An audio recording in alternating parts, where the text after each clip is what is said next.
What is good, Spuds?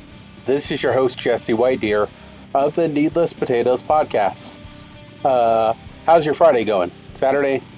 Your weekend in general? Everything else okay? Right, cool. Thanks once again for joining me on the podcast. We have a very special guest for you. We have Ada, Oklahoma's own. Are you ready for it? Seth Hawkins, everybody. Seth Hawkins. Seth and I sit down and we talk about local music, how his two projects, 11 Pine Drive and The Big Empty, got started, origin stories, about a grassroots approach to music locally and just in general. And we talk a little bit about the Beatles and just all sorts of stuff. So it kind of goes everywhere. So I really hope you enjoy it. I really enjoyed recording it. Seth is a good friend of mine, and he's just an awesome guy in general. So sit back and enjoy mine and Seth's conversation. You guys have a great one, and we'll see you next time and the time after that.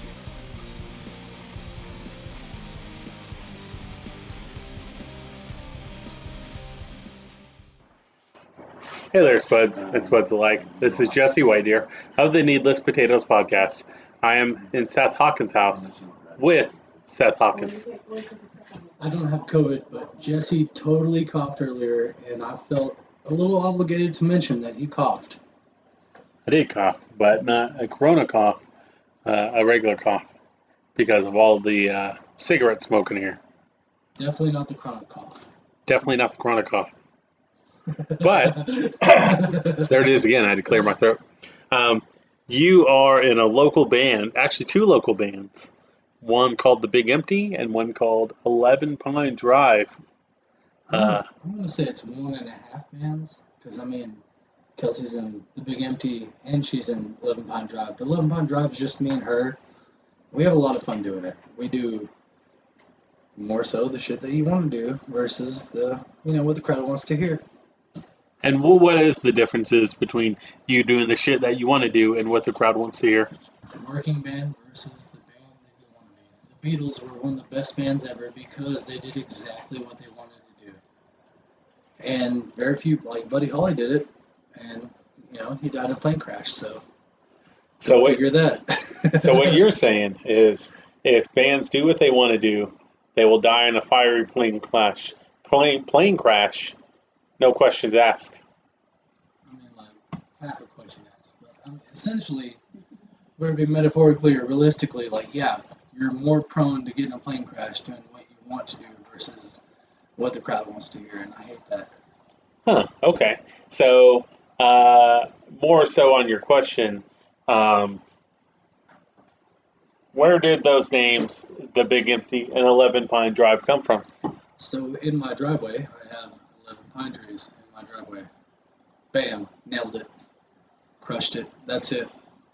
But on the other one, The Big Empty, we were living on 3W with no cable, no antenna. I got like one channel, but I ended up running into the entire series of MASH at Goodwill for like $42. That's like, I don't know, like 10 seasons. It's over there on the DVD shelf. If I looked, I could tell you. But long story short, they end up, it's a hard winter in North Korea or South Korea.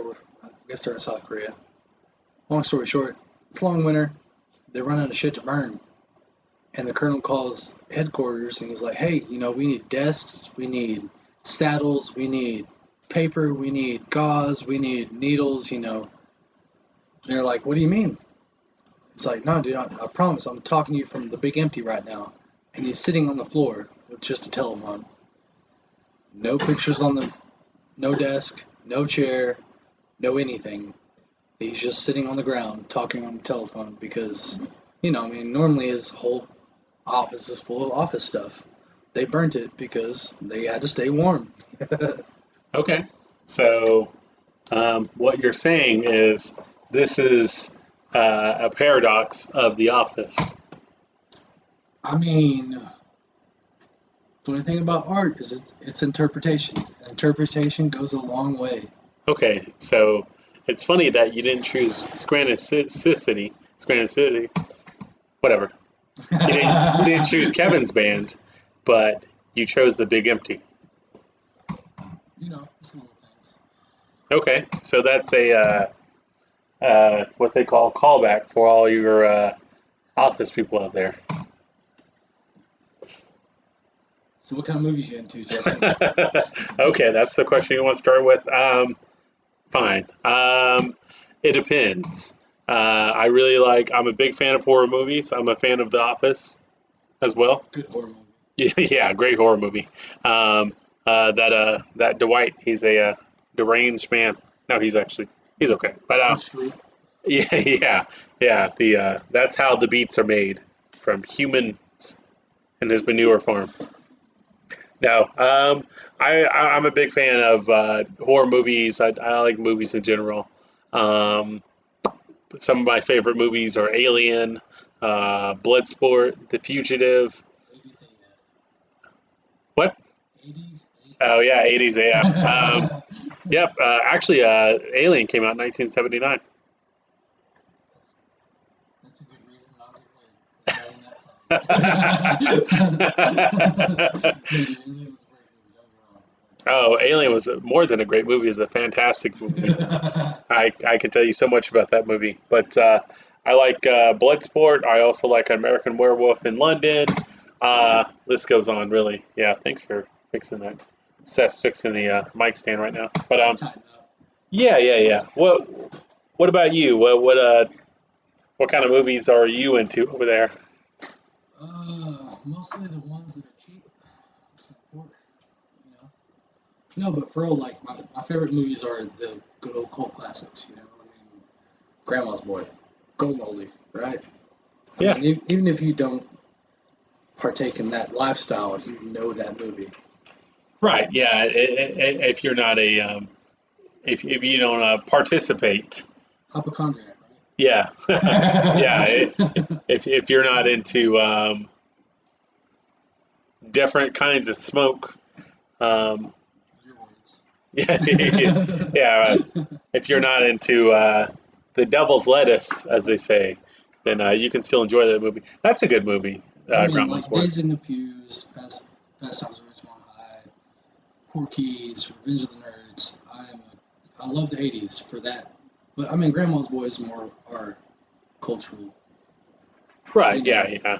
I tell people at work, you had bell bottoms. Before that, you had the corduroys and this and that. My generation brought leggings. You're welcome. Also, Jinkos. I mean, man, I was born in '90. What year were you born, I Jesse? was born in '90 as well. '90 as well. I actually think I'm older than you. I was January 12th, 1990. I was January. I'm just kidding. I was April the 6th.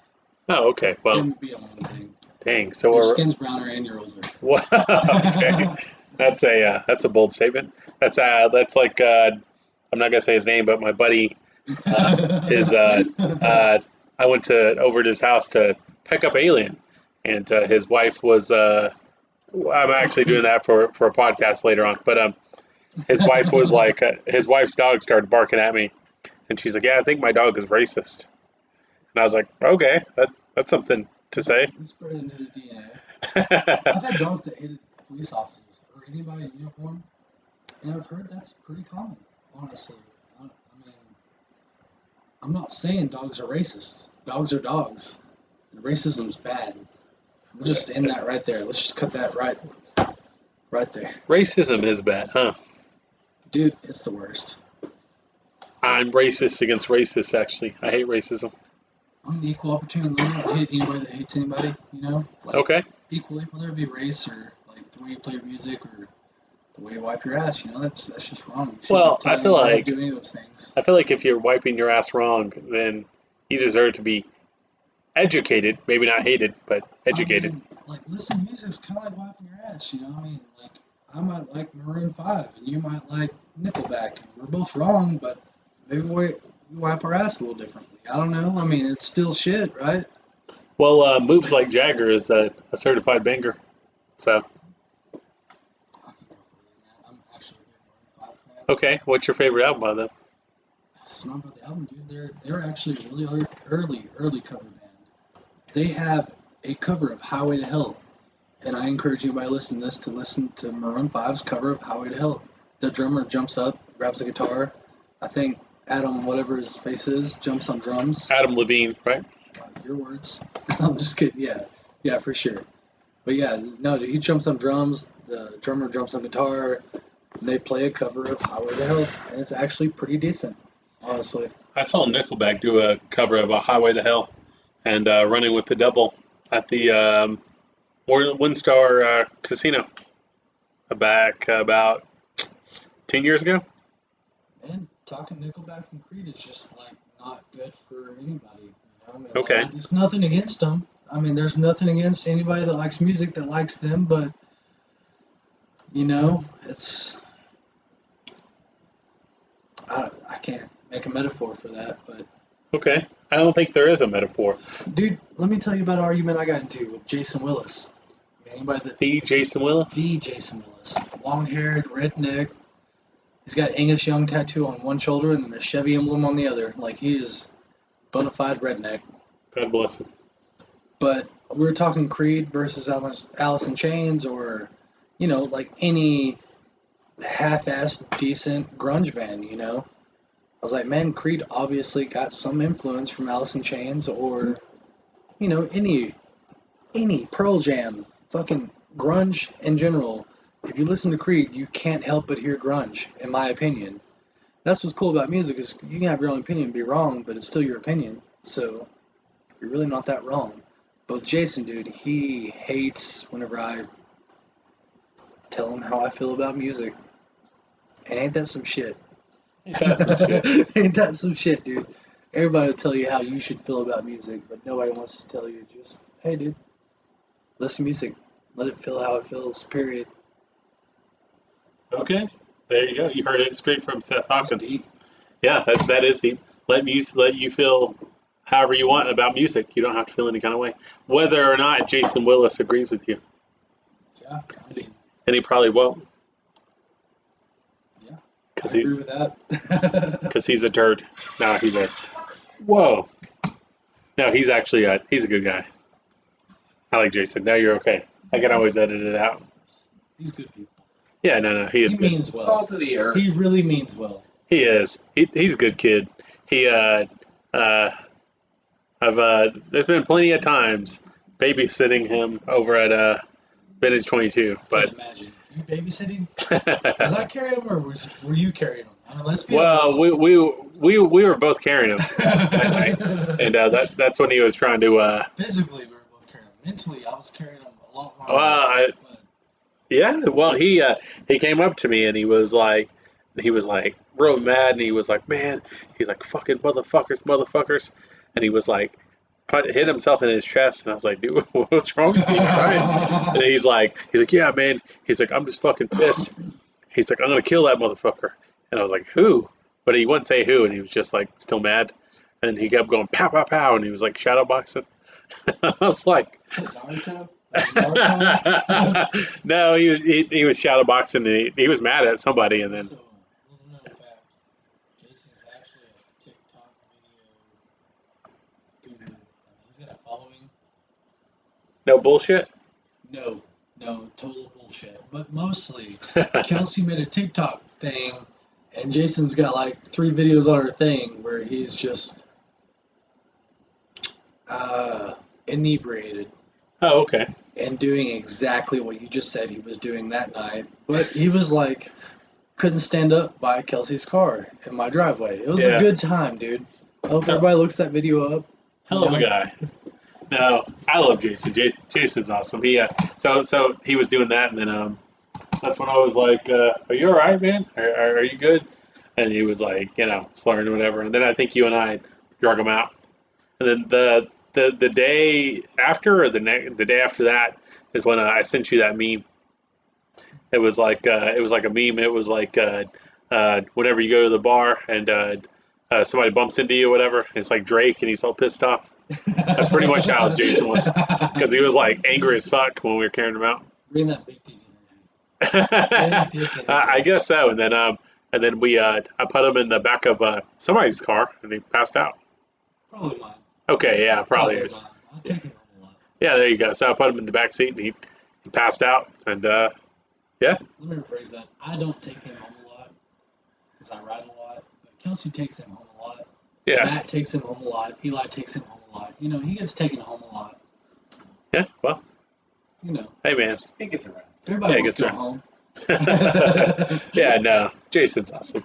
But speaking of Vintage 22 and such, we were talking earlier about local venues. What's some of, and I know you guys have played in, I say you guys because of, Big Empty, 11 Pine Drive.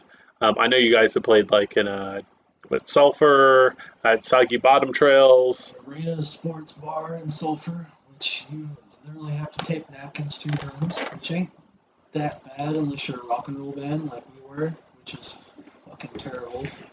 It's kind of like muting the best part-ish. By the best part, I mean all of it. You mute, like, all the shit that drives and makes you want to dance. You just mute all that shit. Why do you have to mute it? Because the bar is about the size of half my house. And it's nothing against Raina. She's a good girl. Hell, she fed us, paid us good. But essentially, dude, she almost wants a jazz band, but without the 16-piece band, no horns, just bass, drums, guitar, and jazz singer with maybe some piano. That's what she wants. But in Sulphur, Oklahoma, dude, you can't do that. Similar to multiple venues that we've been talking about, Vintage 22, that's an upscale. It used to be an upscale wine and dessert bar. I imagine it's going to be an upscale this and that bar where they'll decide to bistro, restaurant, bar. But long story short, dude, like, you have to play to the venues that are around you. Not that the Beatles did that. Not that a lot of bands did that. And the best bands got away with it. But, man, if you're going to be a working band and get it, you have to get out there and please the crowd. Okay, yeah, that's fair. It's the best worst part, dude. When you're playing, like me and my bands, I say bands vaguely because we've had 2 or 3, but essentially we played Freebird for multiple crowds, and every crowd's loved Freebird. Nobody wants to play Freebird every gig. But I made a couple bands do it, and we had a good. They want to come to the next show, and they asked, "Hey, what's your band name?" After we left, and they tipped us good. And they, one night, matter of factly, true story. Jason's breaking out the solo to Freebird, do do do do do do do do do do do, and he steps off stage because me and him, if I hype his ass up, he hypes up. So he's out there doing his thing, and this woman, whom I won't say her name because I honestly don't remember it, but long story short, Jason had a nipple on his face, or 2, while he was playing the Freebird solo. And at that point in my life, I was like, dude, that's the most rock and roll thing I've seen in person. Like, I ain't even mad. I'm kind of mad we're playing Freebird, but I'm you know what? A good thing happened tonight. Jason got some breasts in his face. Yes. Okay. I'm assuming it was a woman. Mostly. No, I'm just kidding. No, totally a woman. Oh, okay. But I mean, like, it's one of those moments. I mean, like, a good show's a good show, period. No matter if your set list fits the venue or if it doesn't fit the venue. Long story short, dude, like, if you have a decent-ass venue with a decent crowd, you can play anything and they'll love it. Because they just have to be out on Friday night. But if you have somebody that's looking forward to Friday and this band's playing and we know that band, you're half-ass expected to play something according to the venue, if that makes any sense.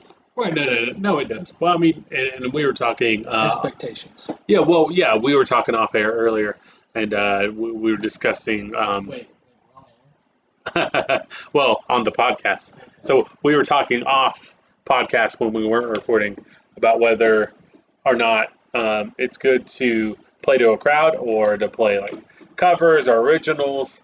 What's your theory about that as far as covers? Dude, the best bands played covers. The Rolling Stones' first album was covers. The Beatles started with covers. Led Zeppelin started with a string band. 2 guitars, and George Harrison played guitar, John Lennon played guitar, Paul McCartney played guitar. And essentially, John Lennon was like 18 months older than Paul McCartney. So they became friends, and he was like the big brother to Paul McCartney. So in between the lunch hour, etc., they go to the main hall with 2 guitars and play songs, all covers. Then they started breaking the originals, and they ran into George Harrison, who was like a year younger than Paul McCartney, and John Lennon. The story goes he was on the upper deck of a fucking transit bus, and John Lennon's like, "All right, here, let's show me what you got." Paul McCartney grabs his guitar out of his case, hands it to George Harrison. He's like, "All right, man, here's your tryout," and he nails it and does this awesome shit. It's George Harrison. Obviously he's a good guitarist. Long story short, that's not how it happened. George Harrison had to try out about 4 times for John Lennon, and John Lennon loved him every time, but because he was so young, he made him work for it. Oh, I got you. But as far as playing covers, you have to play covers to make the crowds. Right. Yeah. Well, and people, no matter how good of a band you are, if people come out, they see your band, uh, they want to hear songs they recognize. It's kind of like if. They don't sing or dance to what they know. Yeah, exactly. They want to hear songs they recognize, and you can kind of put in those originals when people are feeling it, and we talked to earlier, but you know, um, a lot of the times if you can get the ladies out there, the women folk out there, a lot of dudes will go out there too. The guys will tolerate music that they hate if it means that they can hang out with some lady folk. That is the OG recipe. Like, Old Man John, I vaguely talked about him to you and a couple other people. Yeah, man. He's like 69 years old before he passed away or whatnot, but he was making $5,000 a week playing 8 to 10 different clubs in Ada, Oklahoma in a week. Sometimes 2 shows a night. I didn't know Ada had that many clubs at that point in time. And he's making $5,000 a week right here in the fucking 74820. Just nuts. But at that time, there was 6 to 10 clubs, so it was no big deal. Long story short, man, if the women were into it, you're good. If you can get women to come to the bar, doesn't matter if it's old money, new money, young man, old man, women are there, we're going there, period. And some people chalk it up to sex, but good music doesn't require that. It just requires a good night and knowing how you're feeling, you might go to a club depressed as shit, and somebody plays a really sad song and you feel it, which is fucking awesome. Oh yeah, well, and music definitely drives emotions, and if people are having a good time and they're hanging out, especially the ladies, the young lady folk out there having a good time, then all these dudes will go out there, and then like we're all guilty of it, I was a younger man at one point, I'm hanging still out. young, Jesse. I'm 30. Well, I'm 30 as well, so I'm only 4 months older than you, but I guess I'll die before you, so I know, right? So that's one added bonus. I guess Man, the driving force really is who's going to be there, who's playing. Right. What kind of music do they play? Are the beers cheap? When you're a woman, it doesn't matter. The first 2 of the 3 I mentioned or 4 that I mentioned don't matter. It's like, are they going to buy my drinks? Is it a good band? Period. If you're a woman at that day and age, you're just going to the bar with friends, and chances are you're probably not going to pay for a drink. Maybe your first drink, which that good old-fashioned sensitivity of the 60s and 70s is still carried on to this day, dude. I've met many people that are there strictly to meet other people of the opposite sex or same sex, like a relationship. Essentially, not necessarily essentially, but it's a relationship in general. You're looking to meet people with common interests. Sure. Yeah, Music being the interest. well, especially if it's a band, like if they're there for a band that they like, and you're there for a band that you like, and it's a similar type of band, then yeah, if you're there and you're checking out a good rock band and they're a fan, you're a fan too. There's definitely that common interest. Um, and I think for a lot of people, they're bringing in cover bands, which is good, but eventually you want something else. Eventually you want, Dude, I couldn't agree more yeah, at all. But the messed up part of that, Jesse, is let me tell you, as a musician turned promoter, I know you know this, but I'm going to repeat it for everybody that doesn't know it, or okay, that wants to listen and might learn 1% of the Sitting under the 1% learning of, tree. yeah. Well, I've not sat under it. I saw it once, but Yeah, there long you story go. short, dude, like back in the day, if you wanted to make original music, you needed a following. First and foremost, you needed people to come to the gigs every time.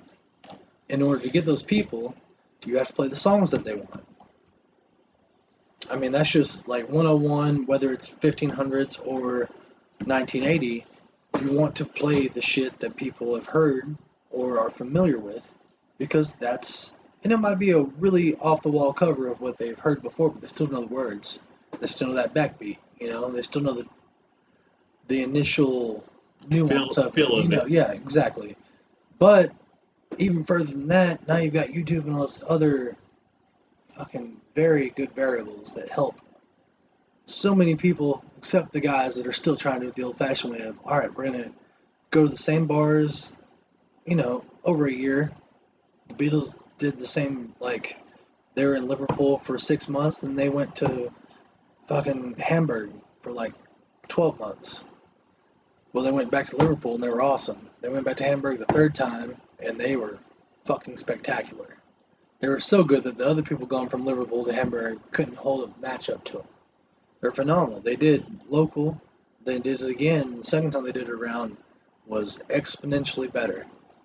And that's how I always thought musicianship was for a band is you start local, you build your following, and then you're like, hey guys, y'all have heard us play these, 45 different covers. Here's one we wrote, and they're all about it. They're like, hell yeah, dude, we've seen y'all for the last 2 years. We've seen you go through 2 bassists and a drummer, and we know that we love you, and play it, dude. Kick it off. I want to hear it. They're anxious to hear it. Mm-hmm. With YouTube and Spotify and everything else, dude, I mean, somebody that's never played a cover in their life could be awesome. That's awesome, too. But for the old rock and rollers like myself, it's like, damn, I should have been born like 20 years earlier or some shit, Like, I feel like the old-fashioned way was a good way. I was wrong, but it's still cool, Well, music's more accessible now. Like you Absolutely, said, dude. people can you can maybe not play any club or venue at all. You can just put your stuff on YouTube. Well, and everyone has a cell phone. Spotify. Yeah, Spotify. Well, yeah, Spotify. But everyone has a cell phone, so you can just yeah, you can just put your cell phone in front of you, grab an acoustic and play it. It might not sound great, but you can get your music out there. So many different ways that people can get their stuff on YouTube or on Spotify. You don't even have to really play clubs anymore. But there's something special and something sincere about live music. No, you're good. But yeah, something special about live music because whenever you get a good band um, like yourself to play live and play in front of you, the energy and the output, and you can move to it. Like whenever you guys kick into Gold on the Ceiling, everyone's moving. They're having a good time. Yeah, but that goes back to covers. Aretha Franklin, her first, I think it was 6 years, she did, I want to say, no, it was 5 years and 6 albums, or 6 years and 7 albums. The first ones were awesome. They were great, but nobody bought them. And the record company they were with, which I'm probably wrong, I want to say it's Atlantic, and she went to Columbia, but she was probably with Columbia, went to Atlantic. Either way, record company she was with wasn't digging it. They're like, oh, that's awesome. We're going to keep feeding you money, but the sales sucks. Let's try harder next time. Let's try harder next time. She ended up going down to Muscle Shoals and this and that with her last record company, which she'd been recording in New York. Went down to Muscle Shoals, Alabama, which you heard about the Swampers? I have not. No. Dude, the Swampers. The band, the Swampers? No, I haven't heard of them. You heard that song, Sweet Home Alabama? Well, yeah. Sweet Home Alabama. Yeah. Well, there's a verse where they go, the Swampers. They're talking about the Swampers. It's like, Oh, okay. they got Swampers. It's basically a backing band in Muscle Shoals, Alabama that were in a recording studio. They're phenomenal. They're on 60 plus records with this recording studio, but didn't get any of the money or credit that they deserved. I mean, they go from Aretha Franklin to like Etta James to Sam Pickett to, Wilson Pickett. Wilson Pickett, Sam and Dave. Dude, it's the '60s R&B's, '70s, '80s. They went to like Fleetwood Mac and played for Skinner. That's why Skinner had said most of the shows they got the Swampers, Living Large, and this and that, whatever. Dude, there's so much history with rock and roll that people play the music that they want to play, and nobody likes it. And they keep doing it repeatedly, over and over, and then one day, somebody's like, you know what? Let's put that one on the radio today. Next thing you know, all the albums that they played the 10 years before that get bought up. Rush is the prime example. I think it was their second or third album. I think it was their third album. That's the one that had all the main Rush hits you've ever heard in your life. It was 2112. Either way, don't test me on the timeline, but long story short, dude, Rush had, we'll say, 3 albums, and after their third album got really big, their first 2 album sales went skyrocketed, like platinum, super multi-platinum, whatever, and it's still the same musicians playing the same music that they wanted to play, and even though all the producers and the record execs and everybody else is like, dude, you need to do this or you need to change that, they're still like, no, we want to do this, period. Like, fire us. They're like, no, we can't fire you because you got a 3-year deal. They did it, and it paid off. There's way more bands that didn't pay off than that did pay off, but back to the original questions, would you like to play covers or originals? All these bands did it differently, but I just want to play whatever I can do to get paid, like not monetarily, just I want a crowd to show up every time, Well, you want the crowd to show up and have a good time, but money's always good. People tip you or they pay you for a gig. And looking at that from like a promoter, booker standpoint, is you're there to do the job. So the band is there to provide entertainment, to play their songs, whether it's originals or covers or whatever. The band's there to do their job. So it's the promoter or booker's job to set up the show, promote it, get people to show up, and then once people are in the door, then it's on the artists to play their songs, play their do their set, and get these people buying more and more beer and alcohol and having a good time, and then that feeds into the bar, and then eventually the bar is able to pay the band. It all full circles. Exactly. Whenever you know you've made it locally is when a bar gives you a percentage. For sure. Or whenever the bar says, they tell the booker or they tell the band, hey, when's the next time you guys can come back? Or I've been told that multiple times too, but I've not gotten a bar percentage yet. But I've met my good friends that make good money doing it. They typically get the bar percentage, which is awesome. That's kind of how you know you made it locally. Is that, like you said, dude, the guy that wants you really wants you. Like the venue really wants you back. uh They notice the fucking significant selling alcohol every time you come. Resume. well, from and I know that we've worked together numerous times. But one of the things is whenever I would book you guys, I would know that, well, the Big Empty brings it. Everyone has a good time. People buy drinks, and that's really what I can ask for as far as I'm doing my part. Because getting people through the door, getting people to buy drinks, getting people to have a good time, and that's really is what you would want. You couldn't really ask more from that. There's people in the door, they're drinking, they're having a good time. That means they're more than likely to stay. That means they're more than likely to spend more money at your bar. And so I've had like Vintage 22, The Lot say, hey, when's the next time Big Empty can play? How about you bring out the Big Empty? So that's why, we were able to do what the Vintage 10-year show, 10-year Yeah. anniversary show. We did. I think we did a New Year's Eve. Just so many, so many shows. So and I know that. That makes me feel better, dude. Honestly, I didn't note that till you mentioned it. To be honest, Oh yeah, no, for sure. Like it was. Well, in any band. that's like 30 now. That's like 9 years of my life. Well, I've been devoted to this now, and like yeah. out of those 9 years, I can say I did that. That's cool.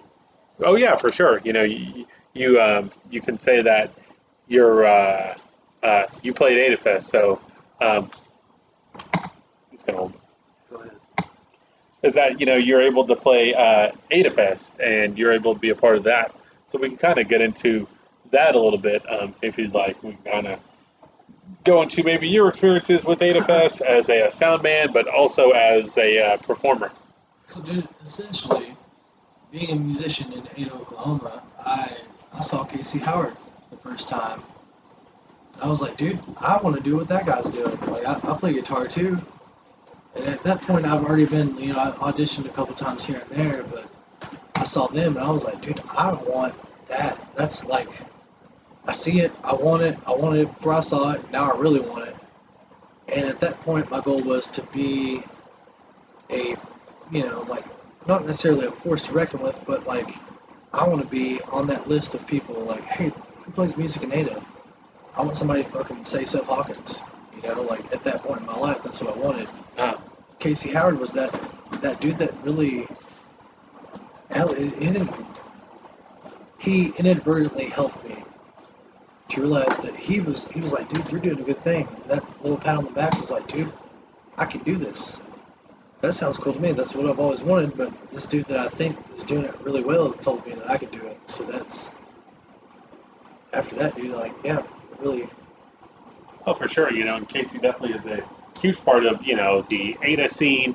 He's really the heart and soul because there's for a long time it was just our mother's martyr that was playing shows, and then actually it was with Casey Howard and then his friend Chris Shannon later on. They were some of the ones that inspired me to actually do a show and put everything together. So that's really why I started booking like metal shows and hardcore shows at the ECU Ballroom was through guys like Casey Howard, Chris Shannon, and of course the guys and DJ and Oberon, Logan Wood, all those guys. So it's really like wow. Those guys did it bona fide. They had somewhat of an initial following. And I'm not taking away from them. They did it right. I did it the fucking. When somebody tells you that this is going to be the hard way or the easy way, I took the hard way every time. And I just go into a bar on a Thursday and be like, hey man, can I play tonight? Oh, well, what do you play? I'm like, guitar. Can you play something for me? I'd run out to my car, grab my guitar, take it back to the bartender. He's like, yeah, dude, you can play from 9 to 10. Well, I mean, and there's nothing wrong with No, dude, taking. that's totally wrong. Well, I mean, this day and age, it doesn't work as good from as my standpoint, as far as my experience, I don't think that there's not really a wrong way to do local music. As long as people are showing up, they're listening to your shit, they're buying your merch if you got merch, they're following you on Facebook, they're checking out your YouTube. As long as you're doing that, you're doing it. You're getting exposure. You're getting people. The idea is you're getting people to listen to you. So whether it's 4 or 5 people and you have to do a few of those, and really it's a lot harder to do to make it as a acoustic artist if you don't. have some kind of, Yeah, not a gimmick, but some well, yeah, kind gimmick. But if you don't have something extra, or if you're just not insanely talented, like because Isaac McClung. well, That yeah, guy Isaac is, McClungus, he is no matter what fantastic. he looked like, yeah, dude, he's fucking phenomenal.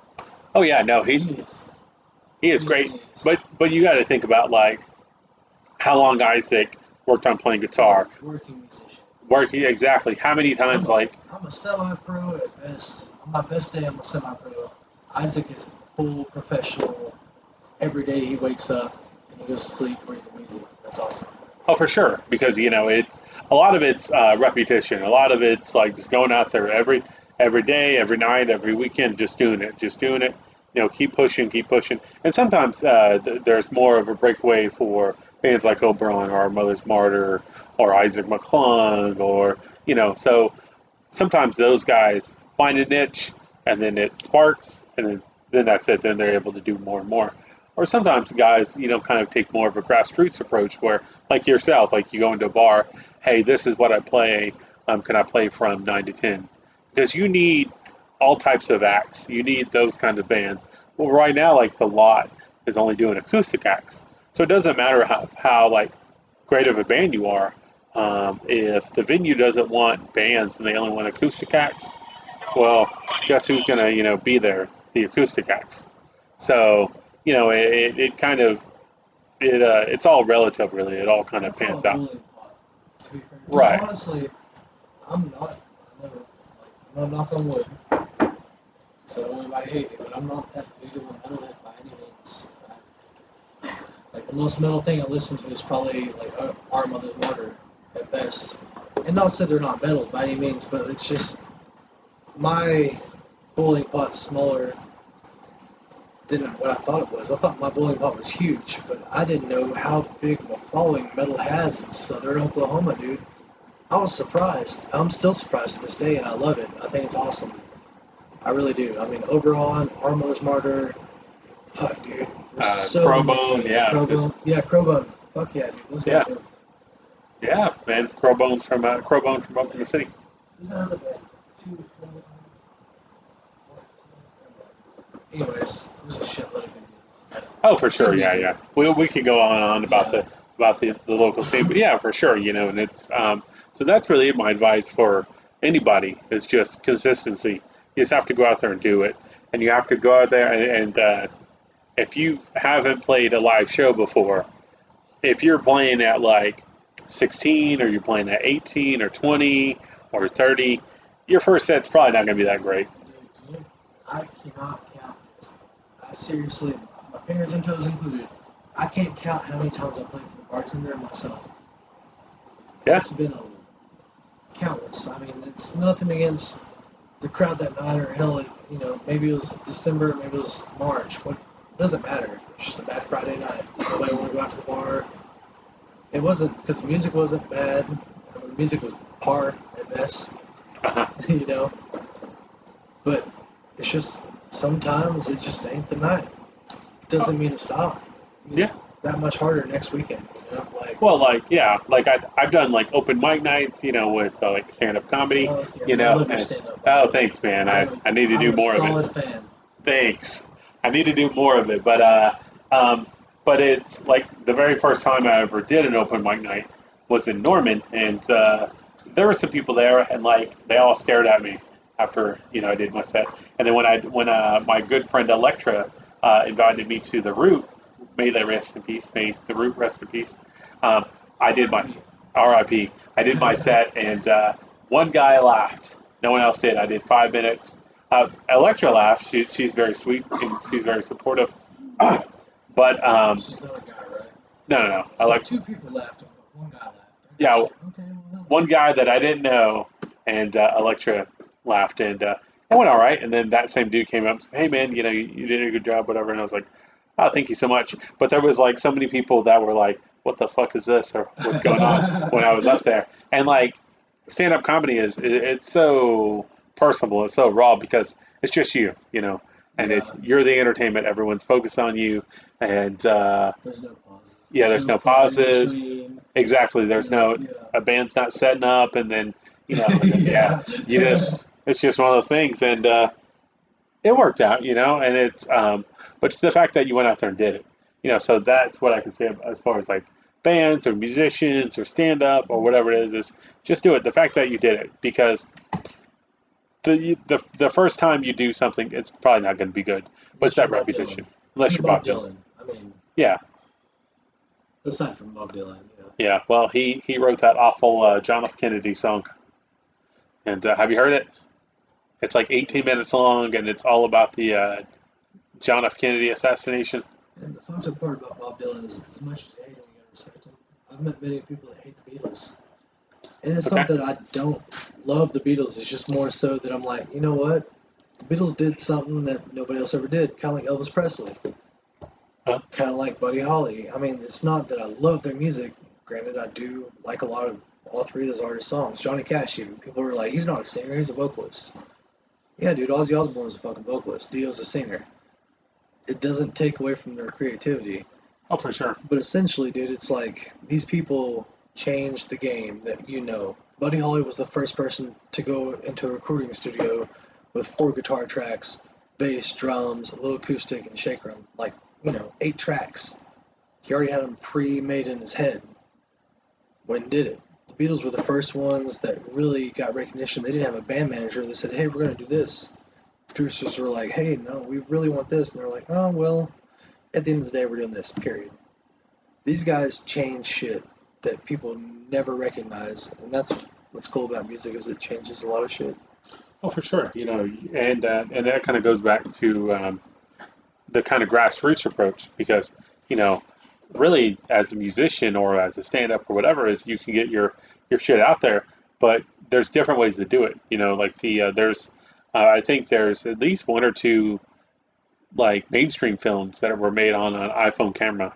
The movie Unsane or it's not Insane. I think it's Unsane, but it's they did that. It was all recorded on a iPhone or multiple iPhones.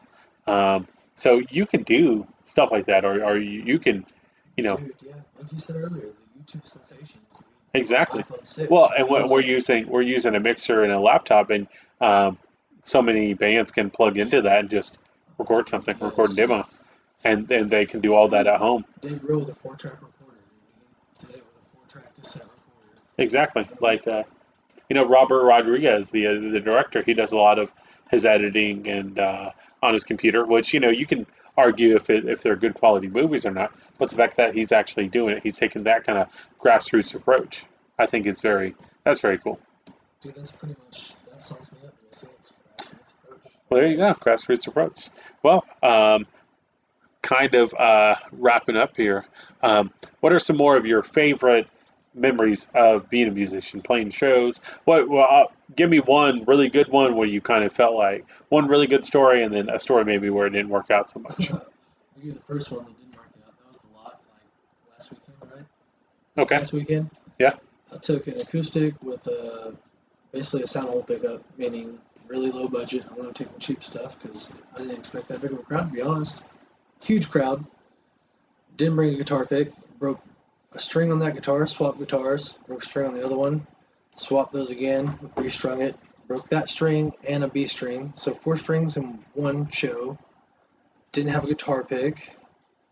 Brought really low budget quality instrument stuff that I should have really banked up on, and dude, I tried to add it up the other year and it was over 100. I'm sure I've done over 100 gigs, and that was the worst. That was like really filling my oats. Like, man, I thought I was being slick and just sliding in here and doing a 2-hour set, but no, dude, ill prepared. Had all the experience to do it and didn't do it right, and it really good ego check, dude. I love being ego checked. It reminds you, you know. Reminds you to stay humble. Yeah, dude. Humbleness is the essential. If you're a musician, you better be fucking humble, because there's always gonna be somebody better than you. You better learn from them instead of hating them, though. You know. Oh yeah. So what's maybe one or two stories where something happened or you had a good night where you kind of felt validated, where you're like, all right, like I belong here. Dude, the best nights aren't the ones where the bartenders are nonstop for 4 hours. Like, it's not you look out in the crowd and you stop counting after 50. It's not those nights. Those nights are awesome. They're one of a kind. It's more so the ones that there's 20 people, but all 20 of them are listening. Nobody's talking. After you end a song, it's definitely quiet because everybody's listening. That's the artist's recognition. You just get recognized for what you're doing, period. That is the ultimate. I don't care if you're a painter, singer, songwriter, cover artist, whatever, dude. If after you finish a song, it's quiet, then they clap, you did your fucking job. Even if it's one song out of 100, out of 40 gigs, it doesn't matter. As long as you get that little bit of recognition. Kind of like I was talking about earlier, I didn't feel like all I wanted was recognition. After I met Casey Howard, I just wanted to be one of those musicians in Ada that was recognized, like that dude pours his heart and soul into what he does, and I did it.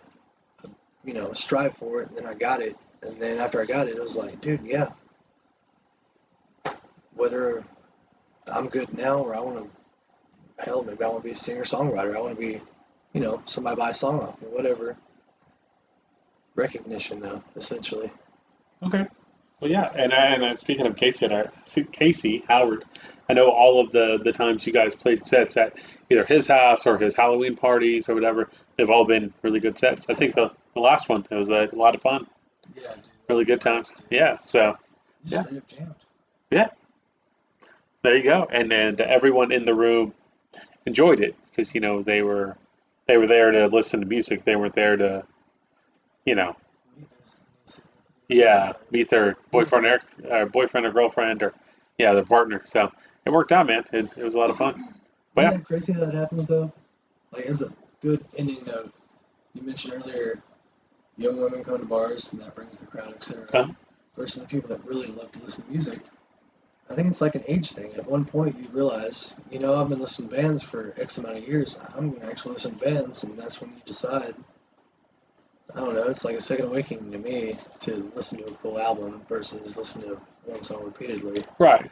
Well, I think as you get older, you tend to appreciate things more. At least I do. Exactly, dude. So Same. whenever I was, I don't know, first got one of the first bands I ever got into was GNR, Guns N' Roses, and my oldest brother gave me a burned copy of Appetite for Destruction. It's a good So, one. It's a so banger. it's probably the best one. So, but I listened to that one front and back, front and back. Before that, I'd listen to songs like on the radio or download them on my MP3 player or whatever. Right. But that was the first album I listened to front and back, and I fell in love with it. And then of course, some of the other ones didn't. They didn't do as good, Yeah. But It's like being introduced to cocaine for the first time. It's the best cocaine you ever had. yeah, As far as Guns N' Roses, because that was probably their best album in my opinion. yeah, yeah. It's up there. I mean, Well, it's one of the best albums, period. And that's a for me, fact. for me No, I'm anyways. just kidding. But for me anyways. But that allowed me to get into like Judas Priest Oh and yeah, and some of these other like hair metal bands, and then eventually I got into like Slayer and a little bit like Megadeth, Anthrax, Exodus, Testament, um, you ever listen to Maroon Overkill. 5? I'm just I kidding. do, yeah, yeah. That's good, dude. Like you But said, it's spectrum. Yeah. and then going into like Cannibal Corpse and Autopsy, 6 Feet Angel or 6 Feet Under, Morbid Angel, Death, all these like dark, heavy, brutal death metal bands, and then eventually you get into like the Beatles, or you get into Michael Jackson, or you get into Pop Leonard culture is Skinner, funny that way. yeah.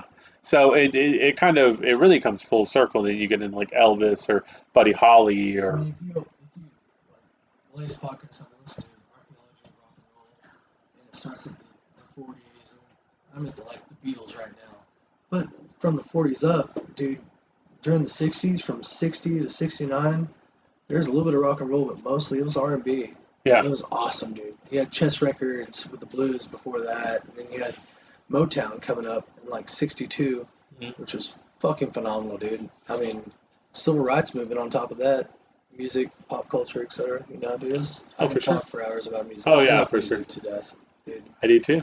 That's why I try to help. That's why I do this podcast. That's why I do try to help local musicians. It's all. I'm really upset that we can't do bands, or I can't go to Oklahoma City or go to Ada or whatever. For a Yeah, live band, but we'll get there eventually. So, but anyways, well, I appreciate you sitting down and talking with me. appreciate you too, my man. Yeah, I appreciate you inviting me to your home. You made me pork chops, which was very cool of you. Cornflake fried pork chops. Yeah, yeah, yeah. They're a little salty, but That's so all am right. I. Yeah, yeah, there you go. I Yeah, did that's where appreciate you, I Jesse. appreciate Thank you, you. man, as we fist bump. His But words. No. yeah, is there anything that you wanted to plug or your bands or anything like uh, that? listen to music. Listen to shit that you like. What's one album that you'd recommend? Shit, shit. Find a band that you kind of know a little bit about. Look into them. If you really like them, listen to their first album. Their very first There you album go. is going to tell you a lot about them. I'll tell you two on top of my head. Check out GNR, Appetite for Destruction, and check out Striper, To Hell with the Devil. To Hell with the Devil by Striper musically is one of the best albums I've heard. And that is from guitars, vocals, drums, bass, everything. Like that is a solid album. And they are a kick-ass Christian metal band. And so it all works out. But all All right, man. Well, that's about it for me. Of course, guys, you can follow us on Facebook, Instagram, all the social media. You can shoot us a message if you'd like, or you can email us at needlesspotatoes. Hey, do you need a potato? No, he's needless with potatoes. Badooch. There you go. I was looking for Trevor, but he's probably Oh, yeah. He's doing, yeah. preoccupied. Yeah. Preoccupied. Probably Mario Kart. But you can email us at needlesspotatoespodcast@gmail.com, or you can shoot us a message on our Facebook page, Instagram, and let us know if there's somebody else you want on the show, or there's something else we can do for you. But that's about it for me, everybody. We'll see you next time and the time after that. Later. Goodbye.